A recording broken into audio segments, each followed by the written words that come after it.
licença, boa tarde. Vou dar início hoje à nossa apresentação, mas antes eu vou fazer só uma notificação. Semana que vem a gente não vai ter palestra, tá? Semana que vem tem o simpósio de iniciação científica do IAG, vai ter trabalhos dos alunos da graduação sendo apresentado em pôsteres. Vocês também estão convidados a vir participar e ver os trabalhos que estão sendo desenvolvidos pelos alunos da graduação. E na outra semana a gente retoma novamente as palestras. O professor Marcos Dias vai apresentar o nosso palestrante, então chamou ele aqui para apresentar o nosso palestrante. É um prazer apresentar o Dr. Valério Ribeiro na sua segunda visita ao IAG. O Valério trabalhou conosco dessa vez há 2 semanas. É um projeto já em andamento há alguns anos. O Valério teve o seu doutoramento feito na Inglaterra, no Liverpool Moore University. Depois fez um pós-doutoramento na Radboud University, na Holanda, e também na África do Sul. E hoje ele vai falar para nós um pouco sobre novas, a especialidade dele, onde ele tem trabalhado intensamente, em particular na identificação de características de propriedades das envoltórias do material ejetado de novas, usando observações em radiofrequências. Então, ao contrário do que a gente enxerga em óptica, nós podemos detectar coisas bastante interessantes em rádio, e o Valério vai mostrar esses detalhes agora para nós. Obrigado, Valério. Obrigado. Bem, queria agradecer primeiro ao Marcos por me convidar para vir cá mais uma vez e os organizadores deste evento do Astronomia ao Meio-Dia por também me convidarem e dar esta oportunidade e a vocês, claro, por virem cá para ouvir um pouco sobre aquilo que eu gostaria de partilhar convosco. O meu português é um pouco assim acanhado, eu vivi bastante tempo fora de línguas portuguesas, então de vez em quando vai haver uma interação entre eu e vocês para corrigir o meu português. Mas pronto, gostaria de primeiro talvez introduzir um pouco a palestra que vou dar sobre as novas, mas antes disso vou tentar dar uma breve introdução das novas, o que é que são novas, a sua componente de óptica e depois de rádio e possivelmente novas como progenitores de supernova tipo 1A.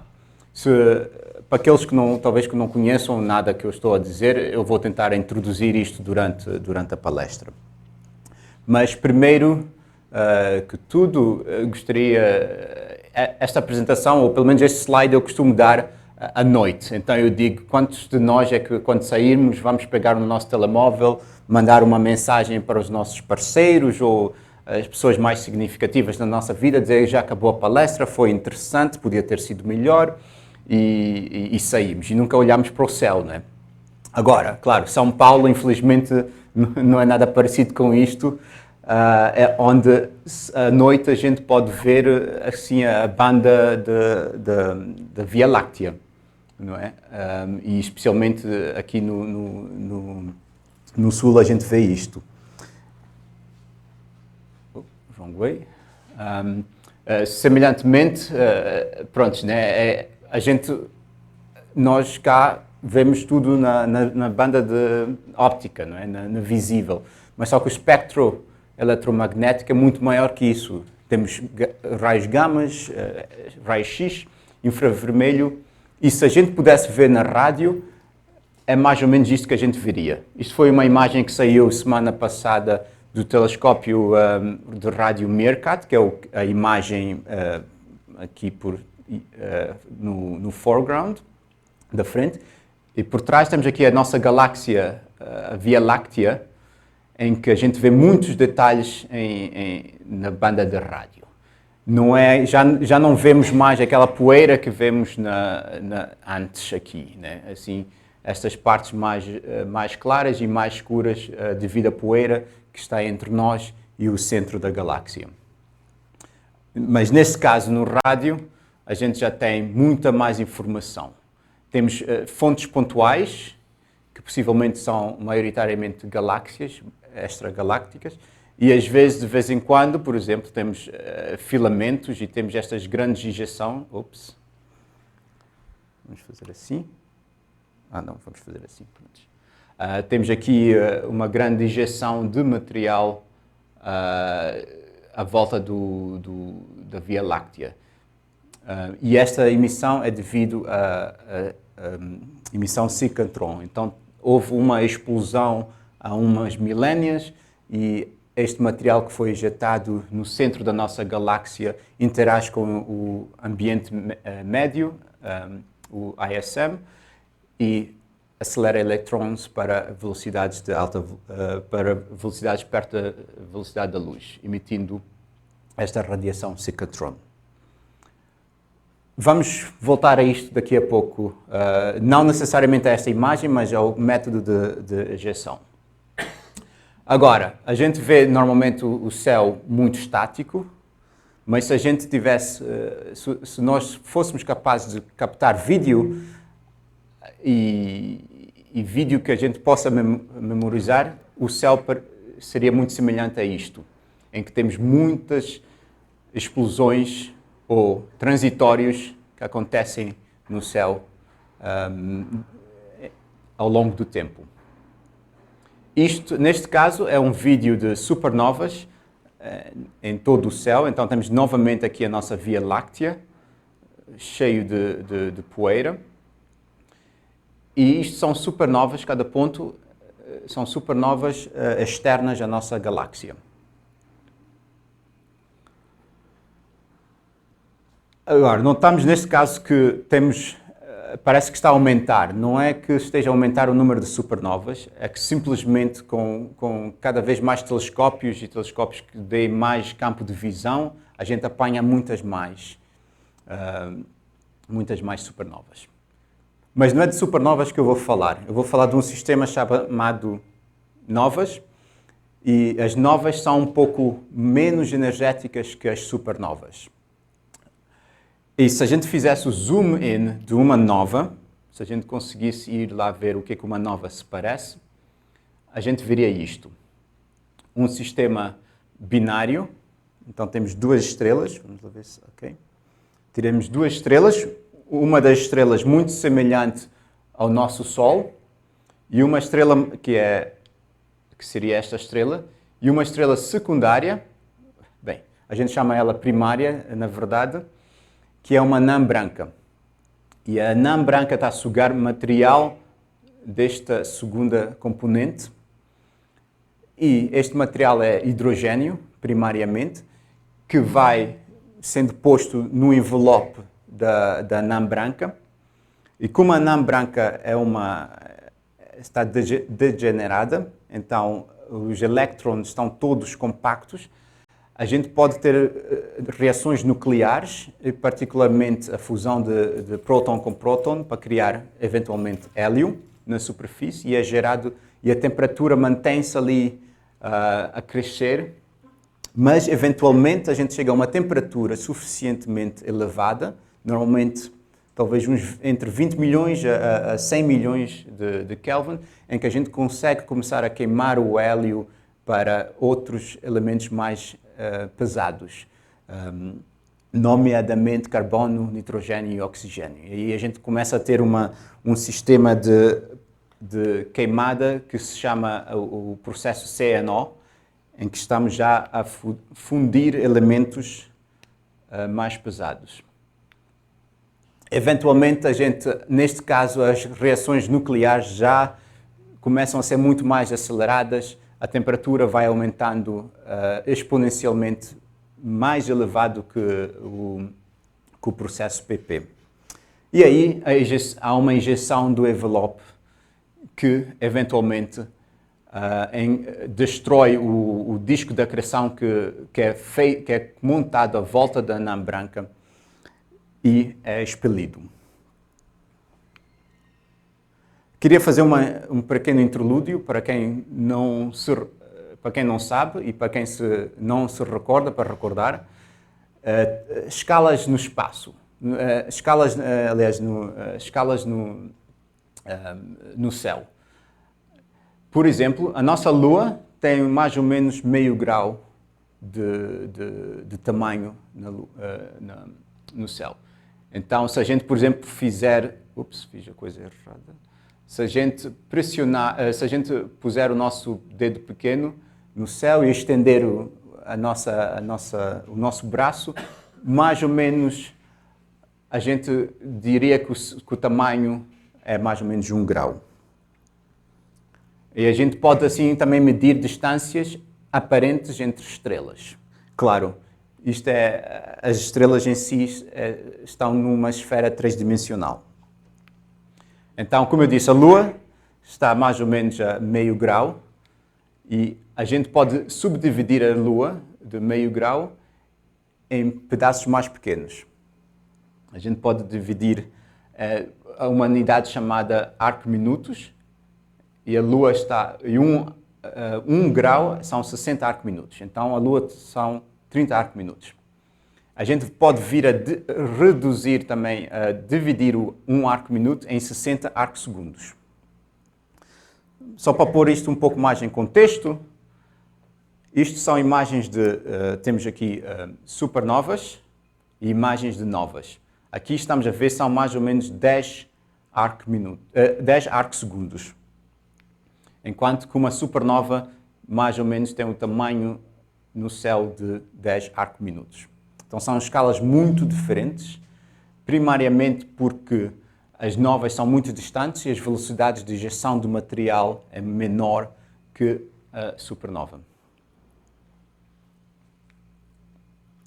Mas só que nem sempre temos o prazer de ter imagens como estas, em que a gente pode entender a imagem espacial, que nos dá uma imagem 2-dimensional. Às vezes a gente só tem informação radial do espectro. E neste caso, por exemplo, temos aqui uma nova particular, em que temos emissão em diferentes bandas e vemos que ela tem uma velocidade que não é necessariamente típica daquela que a gente espera de caimento ou de um elétron a saltar do seu estado para o estado, o ground state, né? Então, isto aqui a gente entende muito bem que é devido à ejeção do material. Então, a gente pode usar o efeito Doppler para tentar fazer uma reconstrução em 3D destas novas. E é o que a gente fez neste caso aqui, só para mostrar um pouco mais. Aqui temos vários gráficos de expansão da velocidade e inclinação do sistema, assumindo vários raios entre o A e o B. O que a gente encontrou nesta particular nova, e neste caso, foi que o melhor resultado era replicado aqui com um rácio mais ou menos 0,8, uma inclinação elevada. Então aqui a inclinação é que se a gente tem uma inclinação elevada, em princípio a gente vê eclipses. E certamente a gente vê aqui algo que parece um eclipse. E a gente replica muito bem também a imagem em negro, preto, é o modelo, e em grey é as observações. E a gente replica muito bem. Eventualmente, a gente pode ver isto também em ondas de rádio. Sim, em ondas de rádio.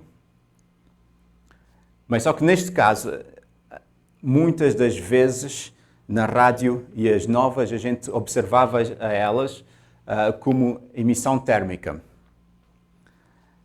E neste caso, a emissão térmica, simplesmente a gente replica as linhas de curva na ondas rádio. Aqui, novamente, no axis X, temos dias depois da explosão e fluxo. O que a gente notou muito cedo é que as nossas novas aumentavam o seu tamanho em fluxo, e isto é muito bem descrito pelas equações da função Planck. E a gente entende isto como uma expansão. Se a gente assumir que isto é a nossa nova que acontece, a gente consegue replicar estas curvas com uma expansão angular no céu, em que a gente consegue ver mais da nova. Então, vemos mais fluxo a partir da nova.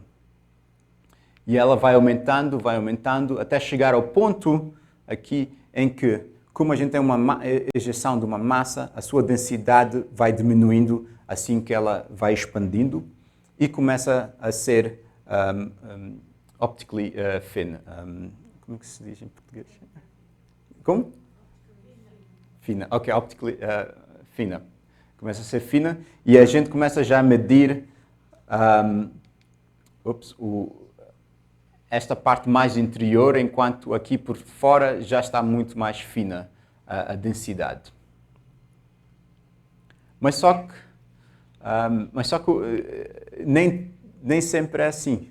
Semelhantemente aqui, as observações da mesma nova que a gente estudou no óptico, a gente viu na rádio, aqui as imagens em cor são imagens da nova em rádio, nesta fase de expansão térmica, mas a gente notou que havia aqui um bump. Havia excesso de emissão de fluxo. A gente muito rapidamente relacionou isto com a emissão síncrotron.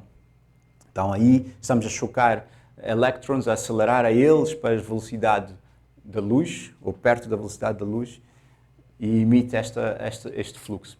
E a gente começou novamente com estas imagens, a gente fazendo imagens de rádio de alta resolução, que são aqui agora já os contores, aqui à volta, a gente notou que estes contores estavam relacionados com esta emissão síncrotron. A gente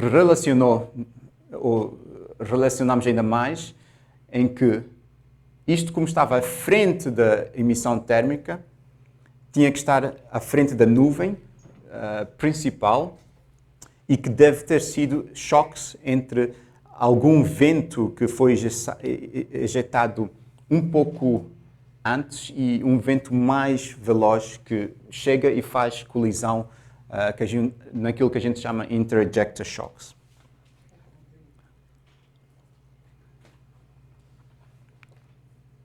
Mas só que muitos dos nossos modelos que a gente faz são, muitas das vezes assumem spherical symmetries, simetria esférica, mas só que a gente já viu antes que não são esféricos, nem são bipolares, e com este trabalho que desenvolvemos cá, em colaboração com o Marco Dias e a Zulema Abraham e o Pedro e a Larissa, a gente observou com ALMA uma terceira nova, e notamos que no ALMA a gente não vê aquilo que vemos no óptico. Ela é muito mais, tem muito mais espaço entre estas condensações que a gente agora quer perceber qual é a sua origem e qual é o seu futuro. É parte do trabalho que a gente está a tentar desenvolver esta semana.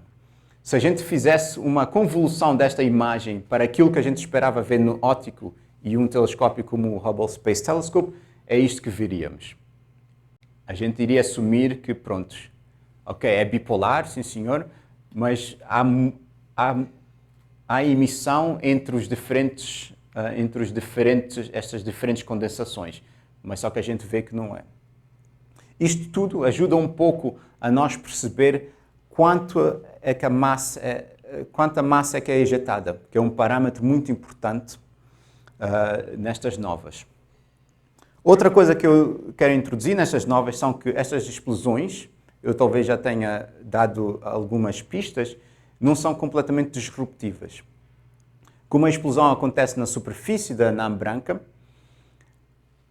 ela pode continuar a sugar mais matéria da sua companheira.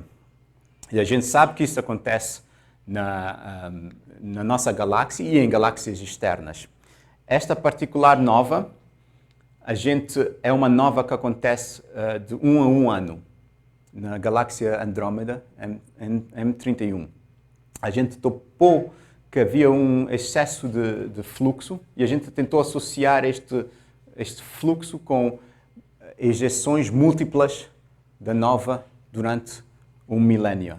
E a gente conseguiu, de um certo modo, convencer algumas pessoas que o que acontece é que esta nuvem é devido à interação da ejeta que está a ejetar durante 1 milhão de anos, cada ano, como se fosse um relógio, e que ao encontrar o ambiente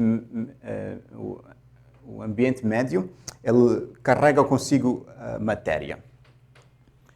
E é isto que a gente vê aqui, mais ou menos. Então, as novas não são disruptivas, elas recorrem, ejetam mais material.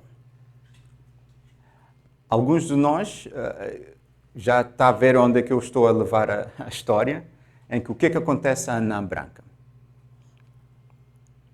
Mas antes de eu tentar responder isso, vou introduzir as supernovas tipo 1A. As supernovas tipo 1A, para quem não conhece, foi umas supernovas que foi utilizada para poder medir a expansão do universo. Aqui a gente mede a distância da supernova e a diferença da magnitude esperada com a sua luminosidade. O que as pessoas notaram nos anos 90 é que as linhas de curva destas supernovas eram todas parecidas e se a gente escalasse elas todas, elas tinham o mesmo padrão. Isto tudo nos dizia que estas novas têm todas as mesmas luminosidades e a gente pode relacionar a luminosidade com a massa com a sua massa. E acontece que, para termos este tipo de comportamento, a massa da explosão tinha que ser por volta de 1,4 vezes a massa do Sol. Então, sabendo isso, a gente pode, então, agora ver como é que elas variam durante o espaço, durante o tempo.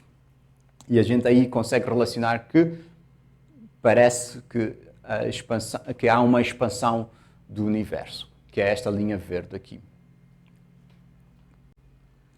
Agora, estas supernovas, se a gente tira um espectro delas, a gente não vê nenhum hidrogênio e vemos muito silicónio.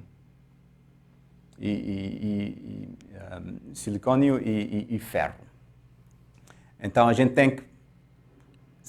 Agora, se eu quero relacionar possivelmente as novas com supernovas, eu tenho que me livrar de todo o hidrogênio. Isso já traz um problema. Mas antes disso, queria falar um pouco sobre como é que estas novas acontecem. Existem duas potenciais teorias. Uma delas é que são duas anãs brancas que estão a rodar à volta de cada um e que eventualmente vão colidir e explodir como uma supernova. Essa teoria é uma teoria que tem bastante mérito, mas a teoria que nós estamos a tentar desenvolver é que, na verdade, elas vêm como as novas, que tem um sistema binário que tem uma anã branca e que há um sistema de acreção, que a anã branca cresce em massa até o ponto 1.4, que normalmente é chamado Chandrasekhar, o limite de Chandrasekhar, e explode. E certamente o que era dito alguns anos atrás era que onde é que foi o hidrogênio? Onde é que está o material todo à volta disto? Né? E certamente em 2007 foi encontrado algum material, aqui esta é linhas de sódio, em que conseguia-se relacionar que devia existir algum médio ambiente que possivelmente tenha vindo de uma outra explosão.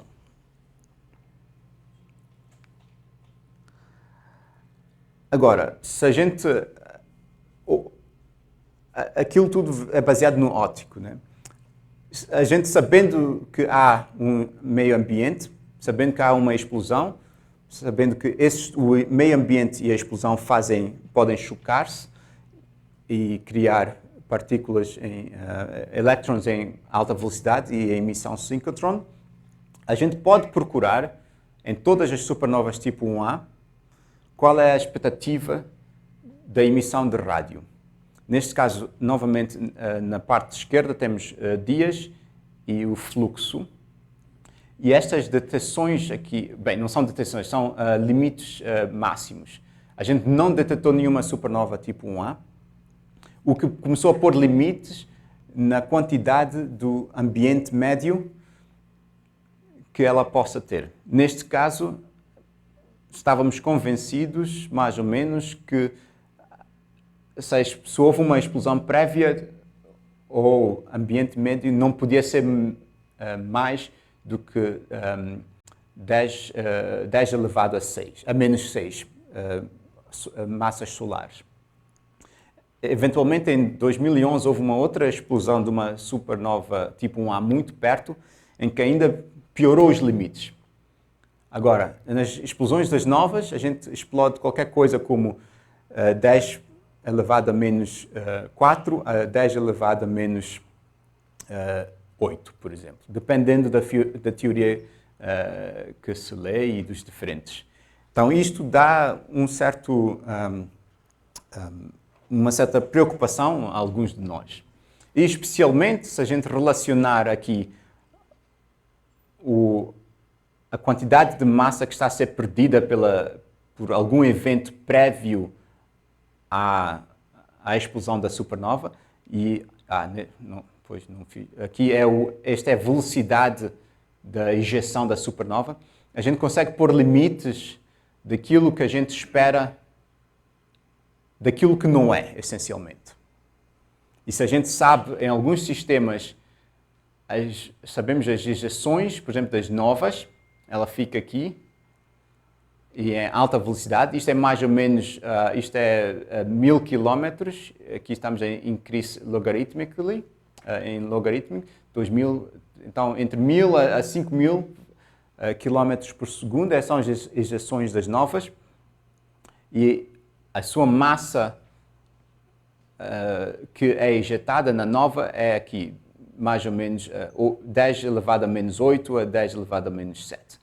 Então, nestes casos, estas duas supernovas conseguem dizer que, aqui é a supernova 2011 FI e a supernova 2014 J, conseguem dizer que tudo isto que está deste lado direito não pode ter sido a origem da supernova tipo 1A. Então, isto, de um certo modo, é preocupante para nós. Mas não é completamente devastante. Isto porque nos próximos 10 anos vai ser criado o projeto Square Kilometre, aliás, já existe o projeto Square Kilometre Array, em que estão a desenvolver novas antenas em África e na Austrália, em que a gente vai poder ter uma resolução melhor do que aquilo previamente obtida. Por exemplo, se a gente comparar com o corrente melhor radiotelescópio, que é o Very Large Array, o Jansky Very Large Array, a gente vai melhorar em termos de sensitividade por alguns fatores nos próximos 10 anos. E, semelhantemente, em resolução, a gente vai melhorar também por alguns fatores nos próximos 10 anos. Isto vai ajudar-nos tanto a descobrir muitas mais novas do que descobrimos neste momento, como também vai ajudar a ir mais profundo para descobrir mais supernovas um pouco mais distante, e aquelas mais perto a gente vai poder mesmo medir com detalhe a possibilidade de existência de um vento de ejeções prévias. Isto é só uma imagem, são imagens reais que saíram. Esta é a antena que foi construída, são mais ou menos 15 metros. Isto é no meio da China. A China vai construir 80 destas antenas e vai estar mais ou menos espaçado em 200 km no deserto do Karoo. E na Austrália vão fazer, bem, não conseguem ver estas imagens, mas é muito semelhante ao radiotelescópio LOFAR, em que tem antenas dipolos. O que isto quer dizer tudo com as novas? A nossa expectativa da nova, novamente aqui é fluxo e dias depois da explosão. A nossa expectativa é que existem 35 novas por ano. Se esta é tipicamente a distância de uma nova, em diferentes bandas, o fluxo a 1 kiloparsec, a gente pode vir a descobrir todas as novas. A distância da galáxia é mais ou menos, entre nós e até o fim da galáxia, são mais ou menos 15 kiloparsecs. Então a gente pode escalar isto para 15 kiloparsecs e vemos que se a gente observar mais ou menos em 1 minuto, a gente observa todas as novas na galáxia. O que vai nos dar uma ideia de quanto matéria é injetada por ano. Mas a coisa mais interessante que vai ser é que a gente pode vir a detectar a primeira nova extragaláctica na rádio, o que nos vai ajudar a começar a entender a sua contribuição em diferentes ambientes. E isto vai nos dar muita informação para as explosões tipo 1A. Bem, acho que as minhas conclusões é que o futuro é brilhante. Vai haver muitas novas que vamos descobrir. E isto, com os novos instrumentos, vai abrir um novo paradigma, porque só agora é que estamos a entender a emissão síncrotron. Os nossos modelos estão a ser testados no limite das suas capacidades. Temos que melhorar e vamos melhorar nos próximos anos. E a procura dos progenitores vai levar um imenso boost com telescópios futuros, como o telescópio do SKA. E com isso gostaria de agradecer a vossa atenção. Obrigado.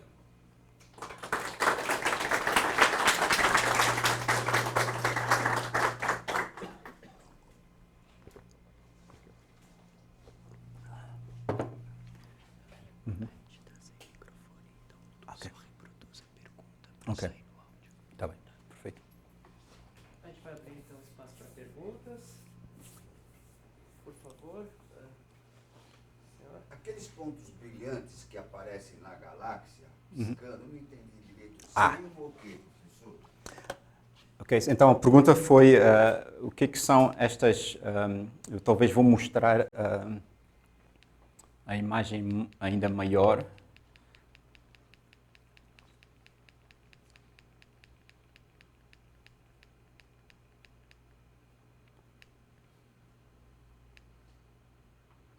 Então, estes pontos são supernovas que aconteceram nestas datas. Então, a gente apanha isto com telescópios, às vezes amadores, mas só que não, os profissionais já estão a fazer o catch-up, como é que se diz catch-up? Estão a apanhar os amadores, de um certo modo. Então, o que está a acontecer aqui, claro, é que durante vários anos a gente vai aumentando okay. Nada.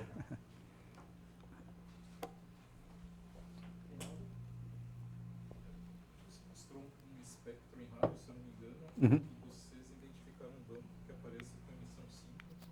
E você nos explicou que provavelmente são acelerados nos choques internos da ejeção da nova. Vocês têm o intervalo de energia desses elétrons? Vocês modelaram? Ok, então a pergunta, deixa-me repetir para o pessoal e para eu ver se eu entendi também a pergunta, é se a gente modelou a interação... Se vocês têm uma ideia do intervalo de energia desses elétrons? O intervalo de energia dos elétrons. A gente ainda está a desenvolver esses modelos nessa perspectiva. O que eu não falei também, aqui a gente vê raios gama, então a gente vê algum material até mais ou menos 100 GeV. Mas só que nesta particular nova a gente ainda não, assim de repente não me recordo a energia. Pois acho que entendi a pergunta. Não, porque a gente normalmente põe só uma distribuição de energia em alguns códigos. A gente usa os códigos de Chevalier, de Self-Absorption, só para tentar fazer o apanhado. E normalmente o que a gente está a fazer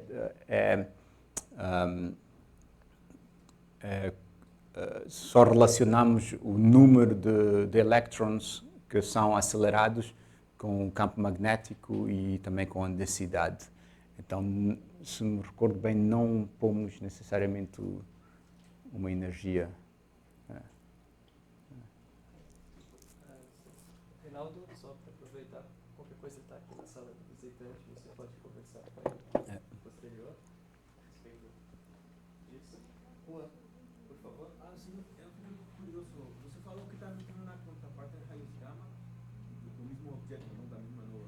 Aí queria saber se tinha também uma contraparte tipo óptico, assim, grande estrado, para poder restringir o mecanismo de aceleração de partículas. Por exemplo, o grande estrado poderia ser produzido no ejecta internamente na burbuja. Ok, então, se percebi bem a pergunta, por causa dos gamma rays, quer saber se a gente encontra processos térmicos noutras bandas. É isso a pergunta? Sim. Então, claro, a gente vê um contínuo no óptico, e isto tem também raio-x, UV, mas só que maioritariamente são dominados por emissões de linhas de emissão, que são processos atômicos que espelam. Maioritariamente é hidrogênio, mas encontramos de hidrogênio, hélio a outros metais menos abundantes, maior parte das vezes um pouco maior que solar, mas o processo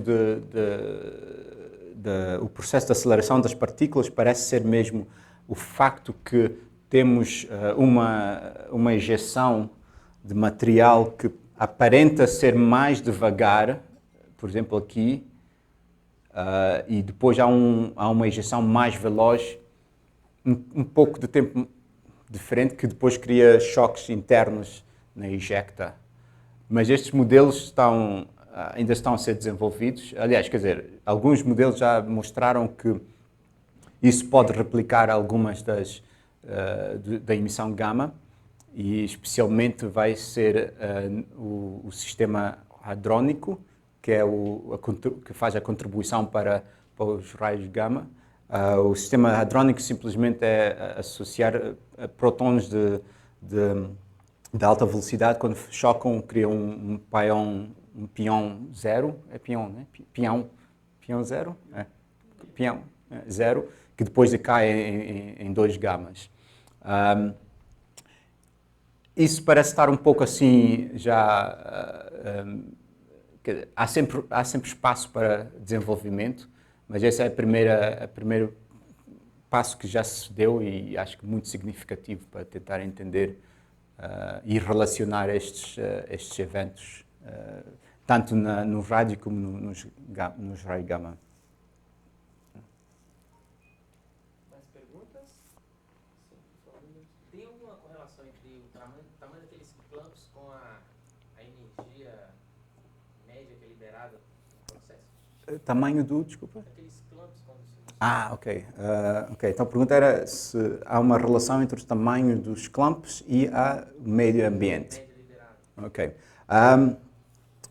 É boa pergunta. O problema é que a gente não consegue ver muito bem qual é o médio que está lá. A gente está a tentar entender de onde é que esses clumps são formados e o que são os clumps. Os clumps que vimos, tudo que a gente viu era emissão térmica, então não vimos necessariamente nenhuma emissão de linha. A gente, neste caso, esta nova criou poeira, mas a poeira é criada muitas vezes muito cedo na injeção da nova, porque ainda há altas densidades. Assim que ela vai aumentando de tamanho, a densidade vai diminuindo. Então, e como a anã branca não é destruída, ela é uma fonte enorme de ionização. Então, depois de algum tempo, destrói novamente a poeira. Então, bem, estas era contínuo, era emissão em contínuo. Não sei se o Marcos quer adicionar alguma coisa que eu talvez...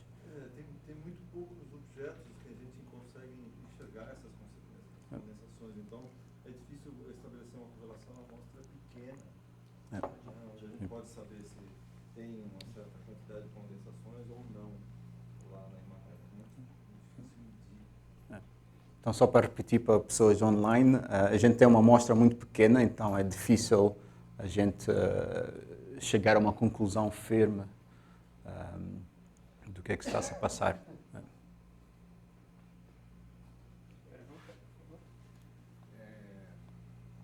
É muito difícil a gente não correlacionar a propagação de rádio velado tão distante com a propagação que a gente já conhece aqui, principalmente quem é de eletrônica de propagação como eu.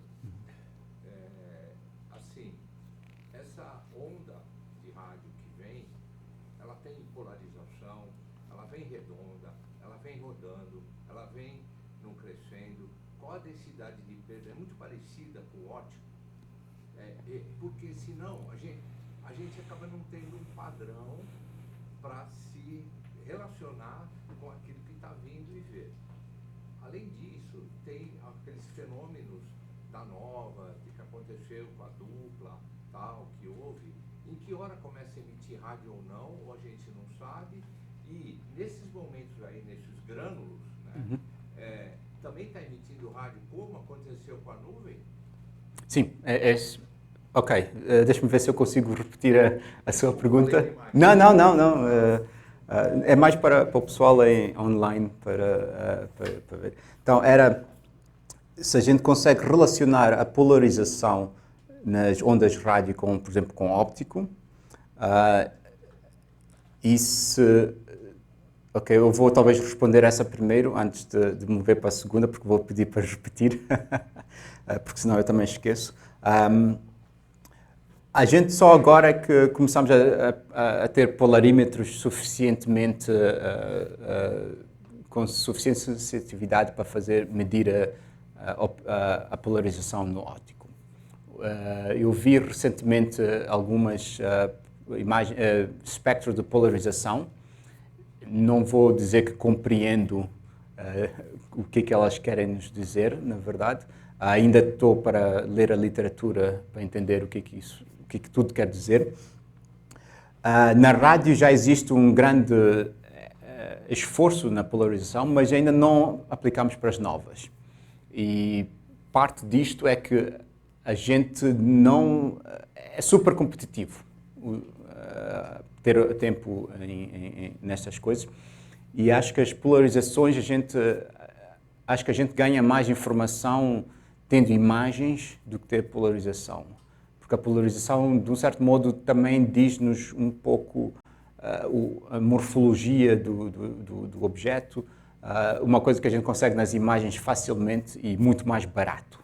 Porque o tempo para tirar a polarização acho que temos que incrementar o tempo de exposição, talvez por uma ordem de magnitude daquilo que a gente faz. A segunda questão talvez tenha que repetir, se faz favor. A densidade de perda no caminho para cá é parecida, igual dos outros espectros. Por exemplo, no gama, a gente sabe que é mais energia. Tá? Agora, o rádio está um pouco mais perto do visível ou do infrared. Que relação tem isso? Assume que é igual ou tem medição para isso? Porque pode sim influenciar naquilo que a gente está vendo. Ok, então, deixa-me ver se eu tentar relacionar nas diferentes bandas aquilo que a gente vê e se estão correlacionados. A simples resposta é que está tudo correlacionado, mas só que em alguns casos depende da sua origem, mas só que a gente consegue correlacionar tudo mais ou menos bem. Certamente as imagens ópticas, aliás, se a gente voltar a este modelo aqui que eu desenvolvi alguns anos atrás, em que a gente disse que, ok, tem que ser bipolar, a gente encontrou exatamente a mesma coisa no rádio, que é, pronto, a imagem aqui em contour. Desculpa, não, a imagem em cor. Pronto, ok, não parece bipolar, mas não é esférico. Tem aqueles dois lobos. Exatamente, exatamente. Então dá para fazer analogia nessa hora. Dá.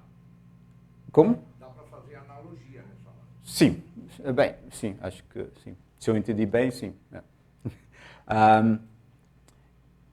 E a gente vê, por exemplo, o padrão que a gente vê aqui é padrão? O shape destas linhas, né? A gente vê que tudo é mais ou menos a mesma coisa nas outras linhas, tanto no UV como no infravermelho em muitos casos. Então está tudo mais ou menos a explorar a mesma área. Okay, esta imagem é simplesmente de óptico, né? Onde é que está o mouse? Okay. Esta imagem é de óptico, mas consegue-se ver mais ou menos que é tudo a mesma coisa na globalidade. Existe um pouco de detalhe aqui e ali que são diferentes, mas isso é devido a diferentes estados de ionização, provavelmente. E o facto que também temos aqui, isto não é resolução alta, mas é resolução média, talvez. Conseguimos ver muitos detalhes que estão assim, que isto tem muito a ver com o facto que não é homogéneo, é muito clumpy, é muito desorganizado. Bem, não é bem desorganizado, clumpy, não sei o português, desculpa. Sim, agora, os raios gamas, na verdade,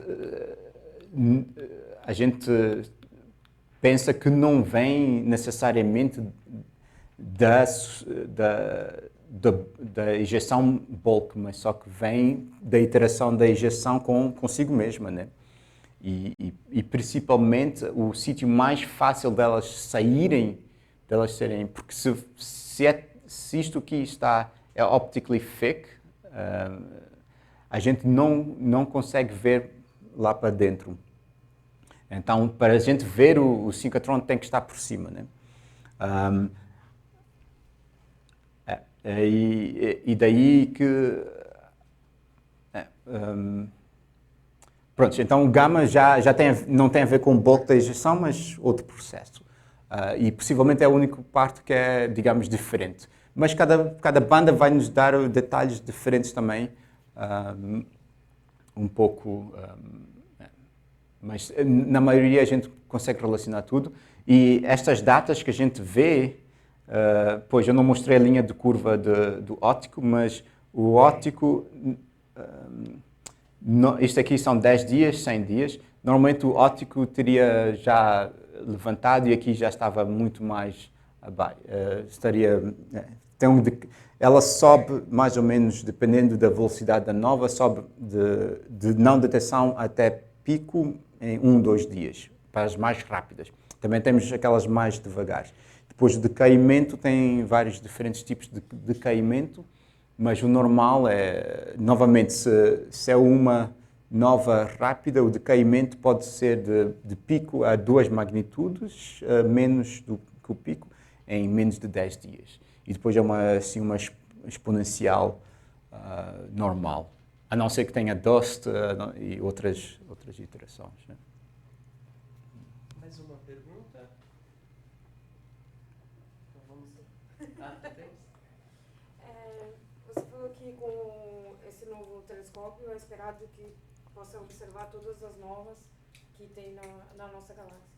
Tem algum estudo estatístico já de quanto é esperado disso? Sim, temos vários e todos estão mais ou menos em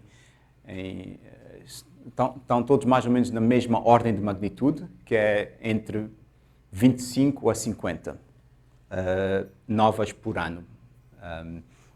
Na nossa galáxia, já, por exemplo, na Andrómeda, já temos por volta de 75 a 100 por ano, se não estou em erro. Então, alguns estudos que já foram feitos, sim, têm esses números. Maioritariamente acontecem se a gente fizer o plano da galáxia, estão todas mais ou menos no Bulge. Não no Bulge, estão na direção do Bulge, porque a gente só tem até informação até um certo ponto, porque são tudo descobertos no óptico. E daí, se a gente faz modelação da galáxia, a gente tira o número de 25 a 50 por ano. Agora, a rádio é que vai, acho eu, vai mesmo apanhar todas, se a gente, pronto, se nos derem o tempo, né? Porque, na verdade, se eu mostrar este modelo, isto é mais ou menos 1 kiloparsec. Se a distância da nova for do outro lado da galáxia, pode ser até 15 kiloparsecs, mais ou menos. Ou mesmo até o centro da galáxia, 8 kiloparsecs. Se a gente fizer d ao quadrado, isto tem que diminuir por 100. Então, isto vai diminuir até aqui, né? Então, a gente tem que pedir de cada vez alguns minutos no SKA a apontar ali, mas só que, pronto, vai ser competitivo porque o SKA, o Main Science Drive, é estas coisas, é o Cosmic Ionization, o Cosmic Magnetism e pronto, o Cradle of Life, que é a procura de vida aí por fora, né? Só que eles ainda não querem aceitar que as novas são super importantes, mas a gente vai batalhando, vamos convencer a eles eventualmente. Vamos agradecer o Valério novamente. Obrigado. Só para reforçar o convite, né, na próxima semana nós não teremos